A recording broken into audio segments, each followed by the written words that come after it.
முஜிபுர் ரஹ்மான் சிலை உடைக்கப்பட்டது போல் ஈராக்கில் Saddam Hussein சிலை உடைக்கப்பட்டது போல் தமிழ்நாட்டிலும் பெரியார் சிலை அகற்றப்படும். இது நாம் தமிழர் கட்சியினுடைய ஸ்டேட்மெண்ட்.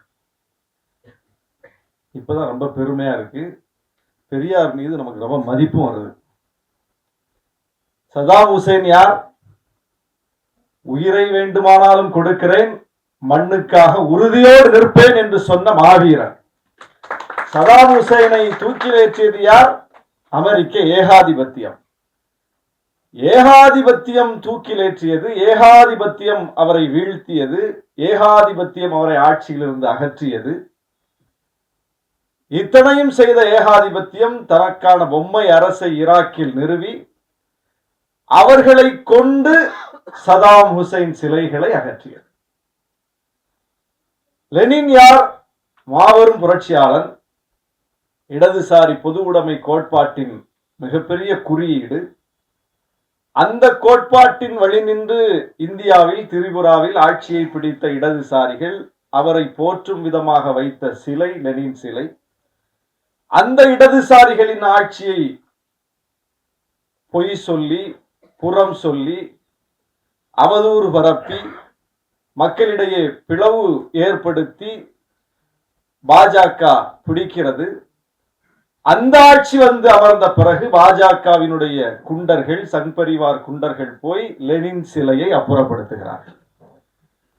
முஜிபுர் ரஹ்மான் யார்? வங்கத்தை வடிவமைத்த ஒரு மாபெரும் தலைவன், அந்த மண்ணுக்காகவே வாழ்ந்தவன். அந்த தலைவரின் சிலை எப்படி அகற்றப்படுகிறது? அங்கே மக்களாட்சியின் மூலம் அகற்றப்படவில்லை. ராணுவம் ஆட்சியை கைப்பற்றுகிறது. ராணுவம் ஆட்சியில் போய் அமர்ந்தவுடன் அந்த இடத்தில் மக்கள் தலைவரான, ஜனநாயக தலைவரான, அந்த நாட்டையே வடிவமைத்த தலைவரான முஜிபுர் ரஹ்மானின் சிலை அகற்றப்படுகிறது. இந்த 3 சிலைகளையும் அகற்றியவர்கள் மக்கள் அல்ல, அந்த தலைவர்களின் ஆட்சி நிர்வாகத்தால் பாதிக்கப்பட்ட எளியவர்கள் அல்ல. சர்வாதிகாரமும் பாசிசமும் எதேச்சதிகாரமும் அந்த சிலைகளை அகற்றியிருக்கிறது. அப்படித்தான் இங்கே பாசிஸ்டுகளான நாங்கள் வந்து அமர்ந்து பெரியார் சிலை அகற்றுவோம் என்று சொல்கிறார்கள். தமிழ்நாடு அதை அனுமதிக்காது. பாசிஸ்டுகள் தமிழ் வடிவத்தில் வந்தாலும் சரி, அது எந்த வடிவத்திலும் வந்தாலும் சரி, தமிழ்நாட்டு மண் அதை ஏற்காது, ஏற்கவே ஏற்காது. எனவே அவர்கள் எந்த புள்ளிக்கு வந்து நிற்கிறார்கள் என்பதை நாம் பார்க்க வேண்டும். இதுதான் அவர்கள்ட்ட இருக்கக்கூடிய ஒரு வடிவம். ரொம்ப முக்கியமா கொஞ்சம் கொஞ்சமாக எக்ஸ்போஸ் ஆவது, அம்பலப்படுவது என்பதைத்தான் நாம் பார்த்து வருகிறோம். ஆனால் ஒரேடியாக அம்பலப்படுவது என்பதை அண்ணன் சீமான்ட்ட பார்க்கிறோம், நாம் தமிழர் கட்சியிடம் பார்க்கிறோம். எப்படிப்பட்ட வரிகள் அப்படின்னு இடையில கொஞ்சம் ட்ரெண்ட் ஆச்சு இல்ல, அப்படி ஒரு வரி அவர் சொன்னது. எப்படிப்பட்ட வரிகள்? பார்ப்பான் என்றால் எல்லோரையும் சமமாக பார்ப்பான். ஓஹோ. அப்புறம் விமர்சனமானவன அது பாரதிக்கு தான் சொன்னாரு. சரி, பாரதியை பற்றிய ஆய்வு அது தனியாக இருக்கிறது, இனி அடுத்தது வருவோம். ஏன்னா இப்ப அவங்க தொட்டுட்டாங்கல்ல, இனி நம்ம எல்லாரையும் தொடுவோம். ஒவ்வொருவரை பற்றியும் ஆய்வு செய்வோம். அவருடைய உண்மையான பக்கம் என்ன, பங்கு என்ன என்பதை மக்களுக்கு எடுத்து சொல்வோம். எல்லா தலைவர்கள் குறித்தும் பேசுவோம், ஒன்றும் பிரச்சனை இல்லை. அதற்கு அடுத்து அவர் சொன்னதுதான் ரொம்ப முக்கியமானது. 3 பேர் இருக்கிறான், 3 விழுக்காடு இருக்கக்கூடியவனை பிடிச்சு, ஒரு எளியவனை பிடித்து, வலிமையற்றவனை பிடித்து, பெரும்பான்மையாக இருக்கக்கூடியவர்கள் போட்டு அடிக்கிறது, இதுக்கு பேர் வீரமா என்று கேட்டார். இங்கேதான் என்னுடைய தலைப்புக்கு வர வேண்டியிருக்கு. பெரியாரும் இஸ்லாமியர்களும் தலித்துகளும். நம்ம நிகழ்ச்சி நடத்திக்கிட்டு இருக்க கவிக்கோ மன்றம் ஆழ்வார்பேட்டையில் இருக்குது. இங்க டிடிகே சாலைன்னு ஒரு சாலை இருக்கு. டிடிகேன்னா டிடி கிருஷ்ணமாச்சாரி. ஜமால் முகமது சாஹிப்னு ஒரு தலைவர். திருச்சியில ஜமால் முகமது கல்லூரி இருக்குது. அந்த ஜமால் முகமது சாஹிப் யாருன்னா மிகப்பெரிய தோல் ஏற்றுமதி வணிகத்தை செய்த தென்னிந்தியாவிலேயே ஒரு மிகப்பெரிய செல்வந்தர், காங்கிரஸ் பேரியக்கத்தில் மிக பெரும் தலைவராக இருந்தவர். கிலாபத் இயக்கத்திற்காக நன்கொடை திரட்டுவதற்காக காந்தியடிகள் தென்னகத்திற்கு வரும்போது இந்தியா முழுவதும் அவர் பயணித்து அவர் எதிர்பார்த்த அந்த நிதி கிடைக்கவில்லை, சேரவில்லை. தமிழ்நாட்டிற்கு வருகிறார், ஜமால் முகமது சாஹிப்பை சந்திக்கிறார். ஜமால் முகமது சாஹிப் பிளாங்க் செக் கொடுக்கிறார். காந்திஜி அப்படியே அதிர்ச்சி ஆயிட்டார். எவ்வளவு பெரிய மனிதர்கள் எல்லாம் நான் சந்தித்தேன், எல்லாரும் அவங்களால இயன்ற சிறிய சிறிய தொகைகளை கொடுத்தார்கள், நான் எதிர்பார்த்த நிதி திரளவில்லை, ஆனால் நீங்க என்ன பிளாங்க் செக் கொடுக்குறீங்க அப்படின்னு. தொகையை நீங்கள் நிரப்பிக் கொள்ளுங்கள் அப்படின்னு சொல்றார் ஜமால் முகமது சாஹிப் 100 ஆண்டுகளுக்கு முன்னால். அப்போது காந்தியடிகள் நிரப்பிக் கொண்ட தொகை 1,00,000 ரூபாய். தமிழ்நாட்டு முஸ்லிம்களில் ஒரே ஒருவர் விடுதலை போராட்டத்தில் பல மூவ்மெண்ட் உண்டு, அதுல ஒரு மூவ்மெண்ட் கிலாபத் மூவ்மெண்ட், ஒத்துழையாமை இயக்கம். அந்த மூவ்மெண்ட்டுக்கு இங்க இருந்து ஒருவர் விடுதலை போராட்டத்தில் ஒரு மூவ்மெண்ட்டுக்கு கொடுத்த தொகை மட்டும், ஒரு சந்தர்ப்பத்தில் கொடுத்த தொகை மட்டும் 1,00,000 ரூபாய். அப்ப அவர் எந்த அளவுக்கு ஒரு பழுத்த தேசியவாதி ஜமால் முகமது சாஹிப் என்பதற்கு சான்றது. எந்த அளவுக்கு இன்னும் போறார்னா, பெரியார் கடுமையா விமர்சிக்கிறார் அவர். அதுதான் ரொம்ப முக்கியமானது. ஜமால் முகமது சாஹிப் பெரியார் கடுமையா முரண்படுறார். தனித்தொகுதி முறை இருக்குது, இன்னைக்கு இருக்குதுல்ல, தலித்துகளுக்கு இருப்பது போல அன்றைக்கு இஸ்லாமியர்களுக்கும் தனித்தொகுதி முறை இருந்தது. இந்த மெட்ராஸ் பிரசிடென்சில மட்டும் 29 தொகுதிகள், 29 ரிசர்வ் முஸ்லிம் கான்ஸ்டிடியூன்சி. அதை எதிர்க்கிறார் ஜமால் முகமது சாஹிப். ஏன்னா அவர் தேசியவாதி, காங்கிரஸ் சிந்தனையிலிருந்து அவர் பார்க்கிறார், இந்த மாதிரி தனியாக ஒரு சமூகத்திற்கு என்று தொகுதி முறை இதெல்லாம் இருக்கக்கூடாது அப்படின்னு சொல்றார். அதை எதிர்க்கிறார். எதிர்த்துட்டு என்ன பண்றாருன்னா, ட்ரேடர்ஸுக்கு, வணிகர்களுக்குன்னு ஒரு ரிசர்வ் இருக்கு தொகுதி பொதுவுல, அதுல போய் போட்டிடுறார். அதுல போட்டிட்டு எதிர்த்து பார்ப்பன வேட்பாளர் நின்று ஜமால் முகமது சாஹிப் ஏமாற்றப்படுகிறார், தோற்கடிக்கப்படுகிறார். பொது தொகுதியில நிற்கிறார். அப்போ டிடி கிருஷ்ணசாமி, கிருஷ்ணமாச்சாரி ஜமால் முகமது சாஹிப்பை தோற்கடிக்கிறார். இவங்க எல்லாரும் சேர்ந்து ஓட்டை யாருக்கு போட்டாங்க? டிடிகேக்கு போட்டாங்க. ஜமால் முகமது சாஹிப் ஏமாற்றப்படுகிறார். அப்பதான் பெரியார் ஒரு நீண்ட கட்டுரை எழுதுறார். நான் சொன்னேன் கேட்டீங்களா? என் பேச்ச கேட்டீங்களா? அந்த கட்டுரையெல்லாம் ரொம்ப அதிர்ச்சிகரமா இருக்குது. இப்ப பெரிய நம்ம திருமாவேலன் அவர்கள் சொன்னதை போல இந்த கெடு வாய்ப்புல ஒரு நல்வாய்ப்பு என்னன்னா, நாமளே இப்பதாங்க பெரியார படிக்க ஆரம்பிச்சிருக்கோம். என் ஒய்ஃப் நேற்று கேட்டாங்க, என்னங்க ஊடு பூரா இவ்வளவு புக்கா கிடக்குது, மேஜ பூரா இப்படி வந்து வாங்கி வச்சிருக்கீங்க. ஆனைமுத்து ஐயா பையன் வந்து அவர் மகனார் போன் பண்ணி எனக்கு, ஐயா விட்டுட்டு போன அத்தனை புத்தகம் உங்கள்கிட்ட தான் இருக்குன்னு சொல்லி முந்தா நாள் கொண்டு வந்து 2 பெட்டி இறக்கிட்டு போயிட்டார். வீட்டுல நிறைய புத்தகங்கள் எல்லாம் இப்ப வாங்கி தேடி பிடிச்சு இன்னைக்கு அந்த திராவிட இயக்க வேர்கள், திராவிட இயக்க தூண்கள் 2 புக்கை தேடி நானே இன்னைக்கு 2 மணி நேரம் 3 மணி நேரம் பல நூலகங்களுக்கு அலைஞ்சிருக்கேன், வாங்கிட்டேன் எப்படியோ. இப்படி ஒவ்வொரு பதிவையும் தேடி நாம இப்பதான் பயணிக்கிறோம். அப்படி பயணிக்கும் போதுதான் இந்த இஸ்லாமியர்களுக்கும் பெரியாருக்கும், சீமான் சொன்னார்ல, கொச்சப்படுத்திட்டாரு, தலித்துகளை கொச்சப்படுத்திட்டார் பெரியார், இஸ்லாமியர்கள் கொச்சப்படுத்திட்டாருன்னு போய் பார்த்தா அவ்வளவு செய்தி இருக்குது. ஒரு இஸ்லாமியர் கூட இஸ்லாமியர் பக்கத்திலிருந்து அப்படி சிந்தித்திருக்க முடியாது. ஏன்னா ஜமால் முகமது சாஹிப் இஸ்லாமியர்களுக்கான தனி தொகுதி முறையை எதிர்க்கிறார், பெரியார் ஆதரிக்கிறார். அப்படி எதிர்த்த ஜமால் முகமது சாஹிப குற்றார் பெரியார். இப்படி எல்லாம் செய்யாதீங்க, நீங்க அள்ளி அள்ளி கொடுத்தீங்களா அவங்களுக்கு, அவங்க உங்கள்ட்ட இருந்து பெரிய நன்கொடையை வாங்கிட்டாங்க, உங்கள்ட்ட இருந்து எல்லாத்தையும் அனுபவிச்சுக்கிட்டாங்க, உங்களை நல்லா பயன்படுத்திக்கிட்டாங்க, பயன்படுத்திட்டு உங்களை கழட்டி விட்டுட்டாங்க, ஏமாத்திட்டாங்க, இனிமேலாவது விழிப்பு கொள்ளுங்கள்னு ஒரு தனி கட்டுரையே இருக்கு. ஒரு 5 பக்கத்துக்கு ஒரு கட்டுரை இருக்கு. அதெல்லாம் குறிப்பெல்லாம் இருக்கு, படிக்க முடியாது, நேரம் இல்லை. ஒரு விரிவான ஆய்வு செய்யப்பட வேண்டும். நம்ம அந்த அளவுக்கு ஜமால் முகமது கேரக்டர்ல பெரியார் அப்படி வந்துட்டு போறார். ஒவ்வொரு கேரக்டர் முதல் தலைமுறை மனிதர்கள்னு கடந்த ஒரு நூற்றாண்டில் இஸ்லாமிய சமூகத்தில் தோன்றிய ஜமால் முகமது சாஹிப் போன்ற காயிதே மில்லத் போன்ற பெரிய பெரிய அறிஞர்கள், தலைவர்கள், சான்றோர்களை பற்றிய தொகுப்பு இருக்குது. சேயன் இப்ராஹிம்னு ஒரு எழுத்தாளர் தொகுத்திருக்கிறார். அதுல ஒவ்வொரு கேரக்டரையா படிச்சு பார்த்தா எந்த கேரக்டரோடும் பெரியாரோடும் முரண்படல, எந்த தலைவர்களும் அவரோட முரண்படல. முரண்படாது மட்டுமல்ல, திருக்குரானை முதலில் தமிழில் மொழிபெயர்த்த அப்துல் சமது சாஹிபுடைய தந்தையார் அப்துல் ஹமீது பாக்கரி, முஸ்லிம் லீக் இயக்கத்தினுடைய தலைவராக இருந்த அப்துல் சமது சாஹிப், அவரோட தந்தையார் அப்துல் ஹமீது பாக்கரி, அவரோடு மிகப்பெரிய நெருக்கத்தை கொண்டிருந்தது மட்டுமல்ல பெரியார். அதுவும் கிலாஃபத் மாநாட்டில் தான். பெரியார் காங்கிரஸ்ல இருக்கிறாரு, அப்துல் ஹமீது பாக்கவியும் காங்கிரஸ் பேர் இயக்கத்துல பயணிக்கிறார். கிலாஃபத் மாநாட்டில் தான் அவங்க சந்திக்கிறாங்க. சந்திக்கும் போது அதில் ஏற்பட்ட நட்பின் காரணமாக இவர் இந்த திருக்குரானை மொழிபெயர்க்கக்கூடிய பணியில் ஈடுபடுறார் 1920களிலேயே. அப்பத்திலிருந்து அந்த கையெழுத்து பிரதியை கொண்டு போய் அவர் பெரியார்ட்ட தான் காட்டுறார். டிரான்ஸ்லேஷன் ஒர்க்க, அந்த மொழியாக்கத்தை கொண்டு பெரியார்ட்ட காட்டுறார். அவர் அப்படி அவர் படிச்சுக்கிறார். பெரியார் இஸ்லாத்தை எப்படி படிச்சுக்கிறார்னா 44ல தான் முழுமையான தமிழ் வடிவம் வருது. அதுக்கு முன்னாடி கிடையாது. 1944 தான் வருது. ஆனா 1915, 20லயே இன இழிவு நீங்க இஸ்லாமிய அருமருந்துன்னு தமிழ்நாடு முழுவதும் பட்டி தொட்டி எங்கும் பெரியார் பேசிக்கிட்டே இருக்கிறார். அப்ப இது 44ல வந்த தமிழாக்கத்தை படித்தால் தானே தமிழ்நாட்டில் ஒரு தலைவருக்கு இஸ்லாம் பற்றி அறிமுகம் கிடைத்திருக்கணும். ஆனால் அதற்கு 1/4 நூற்றாண்டுக்கு முன்னாலேயே அந்த தலைவருக்கு இஸ்லாம் பற்றி அறிமுகம் கிடைக்கிறது. நபிகள் நாயகத்தினுடைய வாழ்வியல் என்னன்னு தெரியுது. அப்படின்னா எப்படி தெரியுங்கிற கேள்வி இருக்குல்ல.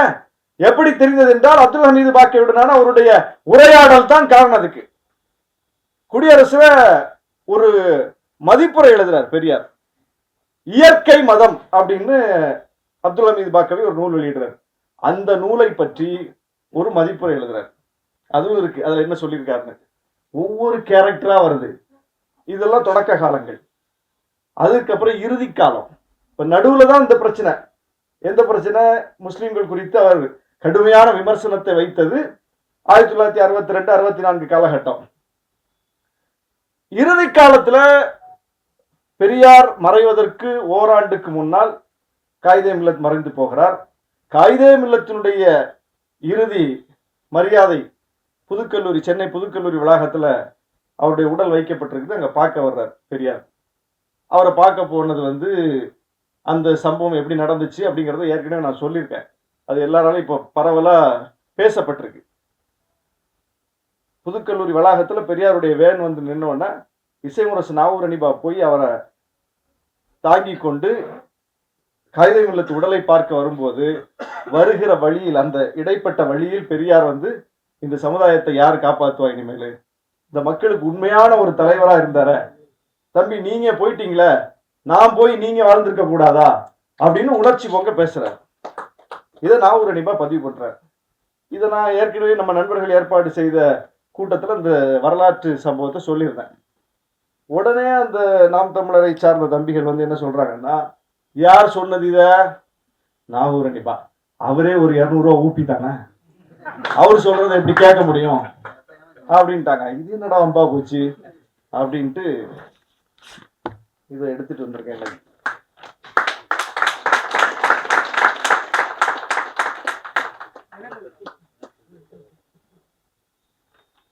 காயிதே மில்லத் உடல் அடக்கம் யார் தெரியுதா? என்ன போட்டிருக்குன்னு வாசிக்கிறேன். இஸ்மாயில் சாஹிபின் மகன் மியாக்கானை ஈவேரா பெரியார் ஆரத்தழுவி ஆறுதல் கூறிய போது எடுத்த படம்.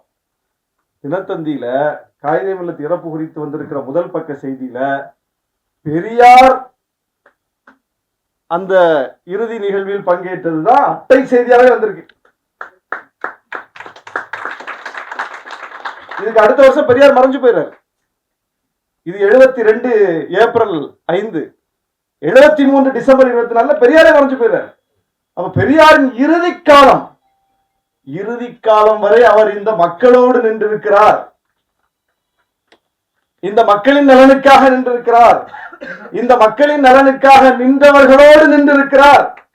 அவர்களை போற்றி இருக்கிறார். என்ன முரண்பாடு? இடையில ஒரே முரண்பாடு முஸ்லிம் லீக் ராஜாஜி கூட கூட்டணி வச்சதுனால வந்த முரண்பாடு. அதற்கு முன்னால் ஒரு முரண்பாடு, விடுதலையை அவர் துக்க நாளாக அறிவிக்கிறார், விடுதலை நாள. காயிதே மில்லத் முஸ்லீம் லீக் அது நாட்டு விடுதலை என்று கொண்டாடுகிறார்கள். அப்ப அவர் இதனால நமக்கு என்ன விடுதலை? உங்களுக்கு அதிகாரம் வந்திருக்கு, அதிகாரம் உங்களுக்கு வந்திருக்கு, நமக்கா வந்திருக்கு? அதிகாரம் யாருக்கு வந்திருக்கு? அவன் இவன்கிட்ட கொடுத்துட்டு போறான். அவன்கிட்ட இருக்கும் போதாவது ஒரு ஜனநாயகம் இருந்தது, எல்லாரும் படிக்கக்கூடிய ஒரு சூழல் இருந்தது. இப்ப இவன்கிட்ட கொடுத்துட்டு போறானா, இவன் உங்களை படிக்க விடுவானா? இவன் உனக்கு வாய்ப்பை தருவானா? தனக்குள் வைத்துக் கொள்வான் என்று சொல்லி அவர் ஆத்திரப்படுறார், கோபப்படுறார். அப்ப பெரியாரின் கோபத்திலும் நியாயம் உண்டு. காயிதே மில்லத் இல்லை இல்லை, ஏன்னா ஏற்கனவே நாட்டை பிறந்தவர்கள்னு ஒரு சீலை போட்டு வைக்கிறான் நம்ம மேல. இதுல வேற பெரியார் கூட சேர்ந்துட்டு நம்மளும் துக்க நாள் அறிவிச்சா பெரிய சீலா போட்டுருவான்ட்டு அவர் என்ன பண்றாருன்னா, டிப்ளமேட்டிக்கா அந்த இடத்துல நாங்கள் நாட்டு விடுதலையை கொண்டாடுவோம் என்று சொல்லி ஒரு நிலைப்பாட்டை எடுக்கிறார். நாட்டின் மீதான பற்றிலிருந்து அந்த முடிவு எடுக்கிறார். பெரியாருக்கு நாட்டுப்பற்றியில் இல்லை, அவர் பெரியாரும் நாட்டுப்பற்றிலிருந்து அந்த முடிவு எடுக்கிறார். இரண்டு பேரும் எடுத்த முடிவு முரணானது என்றாலும் கூட அவரும் நாட்டுப்பற்றில் எடுத்த முடிவு தான், இவரும் நாட்டுப்பற்றில் எடுத்த முடிவு தான். நாடுன்னா அவருக்கு கட்டிடம் இல்லைல்ல, நாடுன்னா என்ன? நாடுன்னா மக்கள்.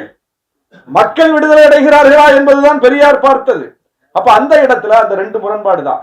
ராஜாஜியை எப்படி அதிகாரத்திலிருந்து அரசியலிலிருந்து அப்புறப்படுத்துவதற்கு பெரியார் பட்ட பாடு என்பதைத்தான் நம்முடைய தோழர் திருமாவேலன் அவர்கள் இங்க பட்டியல் போட்டு சொன்னார். காமராசரை அவர் ஏன் முன்னிறுத்தினார்? காங்கிரஸ்ல இருந்தானே வெளியே வந்தார் பெரியார். காங்கிரஸை ஆதரித்ததற்காகத்தானே ஜமால் முகமது சாஹிப்பை கடிந்து கொள்கிறார் பெரியார். காங்கிரஸை நம்பாதீங்கன்னு சொன்னார் பெரியார். காங்கிரஸ் இன்னைக்கு ராகுல் காந்தி தலைமையில் இருக்க காங்கிரஸ் நம்பிடாதீங்க, இது வேற காங்கிரஸ். இது இப்ப டிபிக்கல் திராவிட இயக்க காங்கிரஸ். ஆமா, ராகுல் காந்தி அவர் நம் சிந்தனை போக்குள்ள தலைவர். அன்னைக்கு பிஜேபி கிடையாதுல்ல, அன்னைக்கு எங்க இருந்தது பிஜேபி? காங்கிரஸ் தான் பிஜேபி அன்னைக்கு. இவங்க எல்லாம் பூரா பேர் அங்கதான் இருந்தாங்க. இப்ப அந்த களையெடுப்பு வேலையைத்தான் ராகுல் காந்தி செய்யறார். அவர் சந்திக்கிற மிகப்பெரிய போராட்டமே அந்த போராட்டம் தான். அதனால நீங்க காங்கிரஸே அப்படித்தான் ஆளூர் சனவா சொல்லிவிட்டார் அப்படின்னு போட்டுறாதீங்க. நான் சொல்றேன் அந்த காங்கிரஸ், பெரியார் சொன்ன காங்கிரஸ். அதனால அப்ப அந்த தெளிவு, அப்படி முரண்பட்டு வெளியே வந்த பெரியார் அதே காங்கிரஸில் முன்னிறுத்தப்பட்ட காமராசரை ஆதரித்து அவரை கொண்டு அந்த இடத்துல அமர்த்துவதற்கு அவர் பின்னால பண்ண வேலைகள், அவரை ஆதரித்த விதம், இதெல்லாம் ஒரு பெரிய வரலாறு. அவர் சொன்னார், பட்டியல் போட்டு சொன்னார். மிக வியப்பா இருந்தது. நல்ல வேளை திருமாவேலன் அவர்கள் அட்வொகேட் ஆகல, ஏன்னா ஆகாததுனால்தான் ஒரு இதழாளர், ஒரு ஆய்வாளர் நமக்கு கிடைச்சிருக்கிறாரு.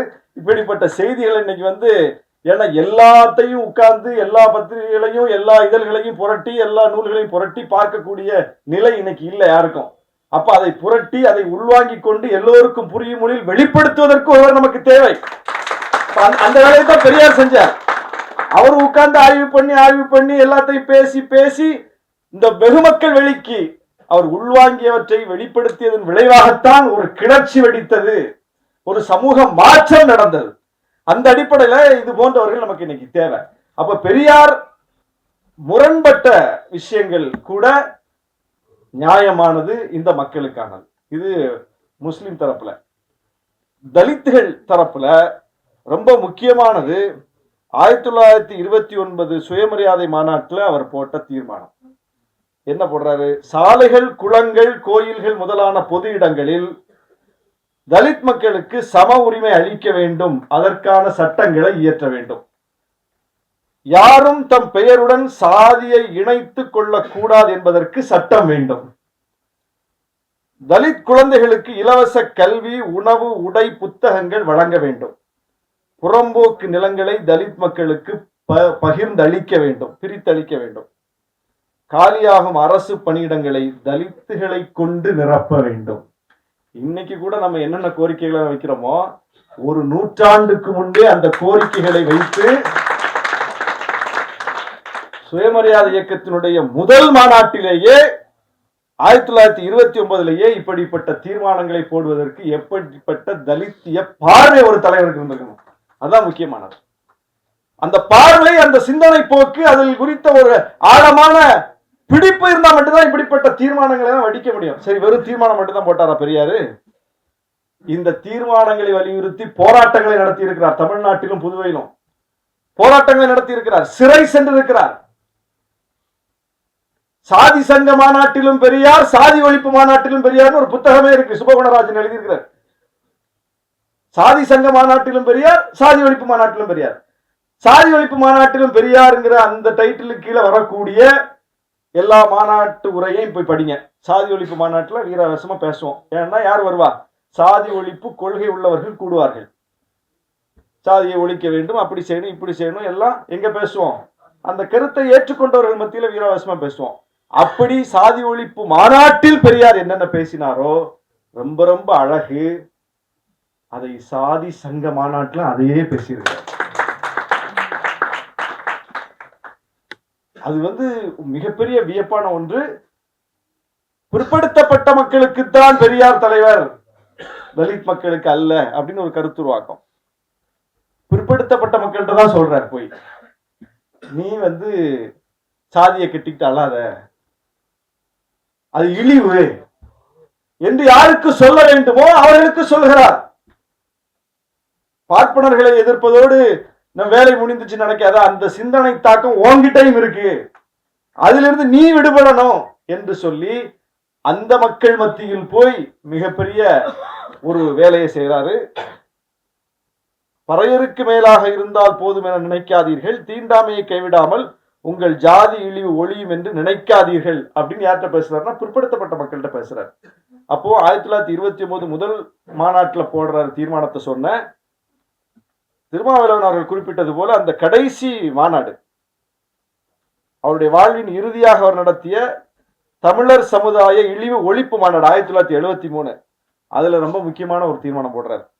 அரசியல் சட்டத்தில் வெறுமனே தீண்டாமையை ஒழித்தால் போதாது, சாதியையே ஒழிக்க வேண்டும். அப்போ அவருடைய முதல் மாநாட்டில் போட்ட தீர்மானத்துக்கும் அவர் இறப்பதற்கு முன்னால் அந்த தமிழர் சமுதாய இழிவு ஒழிப்பு மாநாட்டு தீர்மானத்துக்கும் எந்த வேறுபாடும் இல்லை. எடுத்துக்கொண்ட கருத்தில் தொடக்கம் முதல் இறுதி மூச்சு அடங்குகிற வரை உறுதியோடு பயணித்த ஒரே தலைவர், மாபெரும் தலைவர், மக்கள் தலைவர் பெரியார். ஆனா இங்க என்ன பண்றாங்க, எப்படி சேட்டை பண்றாங்க பாருங்க. இத்தனைக்கும் அவர் பேச்சு எழுத்து எல்லாம் ஒன்றுக்கு பலவாக பதியப்பட்டிருக்கிறது, எழுதப்பட்டிருக்கிறது, ஆவணங்கள் இருக்கிறது, நூல்கள் இருக்கிறது, எங்க போனாலும் கிடைக்கும். ஆனால் அதிலிருந்து ஒன்றை எடுத்து வைத்து அது எந்த நோக்கத்தில் சொல்லப்பட்டது என்கிற பின்புலத்தோடு அதை பேசுவதற்கு, விவாதிப்பதற்கு இவர்கள் வரவில்லை. அவர் சொல்லாத ஒன்றை சொன்னார் என்று சொல்லி ஒரு சர்ச்சையை ஏற்படுத்தி அதன் மூலம் ஒரு விவாதத்தை கட்டமைத்து இழிவு செய்கிற ஒரு மடமை.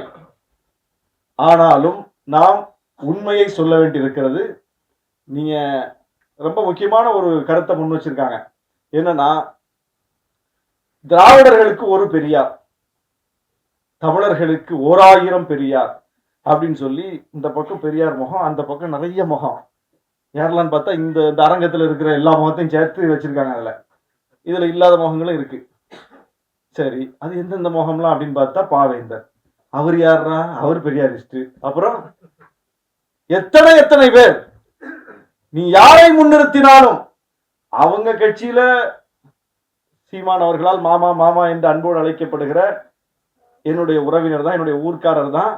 தமிழ் முழக்கம் சாகுல் ஹமீது வரையிலும், கடைசியா சாகுல் ஹமீது அவர்கள் வெளியிட்டிருக்கிற புத்தகம் பெரியாரின் இடதுசாரி தமிழ் தேசியம்.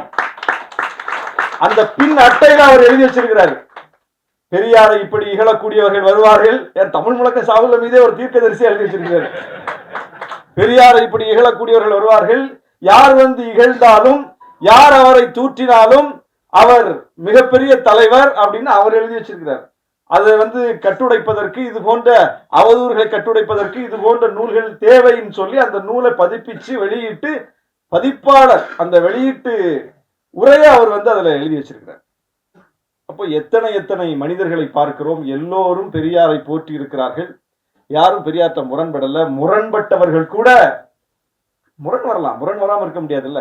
இப்ப ஜமால் முகமது சாஹிப்புக்கும் பெரியாருக்குமான முரணை சொன்னேன். அந்த முரணுக்கு பின்னால் இருக்கிற அரசியல் தான் முக்கியமானது. முரண் இல்லாம இருக்க முடியாது. திமுகவுக்கும் பெரியாருக்கு இடையில முரண்பாடு வந்துச்சு.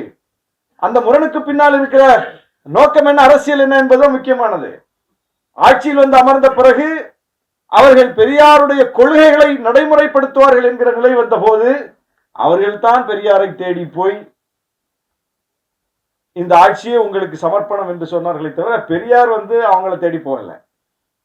ஆட்சியில வந்துட்டாங்க, நம்ம நிலைப்பாடை மாத்திப்போம், அவங்கள கொஞ்சம் அட்ஜஸ்ட் பண்ணிப்போம் அப்படின்னு சொல்லி அவர் போகல. யாரிடமும் அவர் போகவில்லை. யாரை தேடி அவரை பத்தி ஒரு விமர்சனம் வைக்கிறாங்க. அவர் எப்பவுமே ஆட்சியில யார் உட்கார்ந்து இருக்காங்களோ அவங்களுக்கு சாதகமா தான் நடந்துப்பாரு, அவங்களுக்கு மனங்கோணாம நடந்துப்பாரு அப்படின்னு. காமராசர் ஆட்சியில் இருக்கும்போது காமராசர் ஆட்சி என்ன செய்கிறது என்பதை பார்த்து ஆதரித்தார். திமுக ஆட்சியில் இருக்கும்போது திமுக என்ன செய்கிறது என்று பார்த்து பெரியார் ஆதரித்தார். முரணாக செய்தால் எதிர்த்தார். அப்படிப்பட்ட ஒரு தலைவர், அப்பழுக்கற்ற தலைவர், இறுதி நொடி வரை அப்படிப்பட்ட போராட்டத்தை நடத்திய தலைவர். அவரை கொச்சைப்படுத்துவது என்பது ஏற்க முடியாது, எந்த வகையிலும் ஏற்க முடியாது. எனவே நாம் தொடர்ந்து அதற்கான கருத்துக்களை வைப்போம், விவாதிப்போம். இன்னும் நாமே நிறைய ஆய்வுகளை செய்ய வேண்டியிருக்கிறது. அப்படி செய்யக்கூடிய ஒரு பெரும் கூட்டம் நமக்கு தேவைப்படுகிறது. ரொம்ப மகிழ்ச்சி என்னன்னா, இந்த 2 வாரத்துல மட்டும் நானே 3வது கூட்டம் பேசுறேன். எல்லாம் புதிதாக தோன்றி வந்திருக்கிற இளையவர்கள் ஏற்பாடு செய்யக்கூடிய நிகழ்ச்சி. டிபேட் சேனல்ல தம்பி தினேஷ் ஏற்பாடு பண்ணார் முதல் நிகழ்ச்சி. அதுக்கப்புறம் யூடியூப் ரூட்டர்ஸ், நம்ம பேரலை, கரிகாலன் எல்லாரும் சேர்ந்து, அரண்சை எல்லாரும் சேர்ந்து ஒரு நிகழ்ச்சி வச்சாங்க. எல்லாம் இளைய பிள்ளைகள் தான். இன்னைக்கு நம்ம செந்தில் வேல், இதுல திராவிடர் கழகமோ, தந்தை பெரியார் திராவிடர் கழகமோ, திராவிட விடுதலை கழகமோ, திராவிட முன்னேற்ற கழகமோ, மதிமுகவோ, டிப்பிக்கல் திராவிட இயக்கங்களோ, அல்லது பெரியாரை வழிகாட்டியாக ஏற்றுக்கொண்டிருக்கிற விடுதலை சிறுத்தைகளோ, இப்படிப்பட்ட வழக்கமான அந்த கட்சிகள் அமைப்புகள் இதுல இல்ல. இளைஞர்கள் நடத்தி கொண்டிருக்கிறார்கள். பெரியாருக்கு எவ்வளவு பெரிய வெற்றி பாருங்க. எந்த தலைமுறை பேச வேண்டுமோ அந்த தலைமுறை பேசிக் கொண்டிருக்கிறது, விவாதித்துக் கொண்டிருக்கிறது, பதில் கொடுத்துக் கொண்டிருக்கிறது. பெரிய பெரிய கட்சிகள்லாம் வர்ற அளவுக்கு அவங்க ஒர்த் இல்ல அப்படிங்கிறதுனாலயோ இன்னும் இதுக்கெல்லாம் நாங்களே பதில் சொல்லிப்போம், நாங்களே ஹேண்டில் பண்ணிக்கிறோம் என்று சொல்லி இளைஞர்கள் கையில் எடுத்திருக்கிறார்கள். எப்போதுமே இளைஞர்கள் கையில் எடுத்த எல்லா போராட்டமும் வென்றிருக்கிறது. தமிழ்நாட்டின் வரலாறு அதுதான்.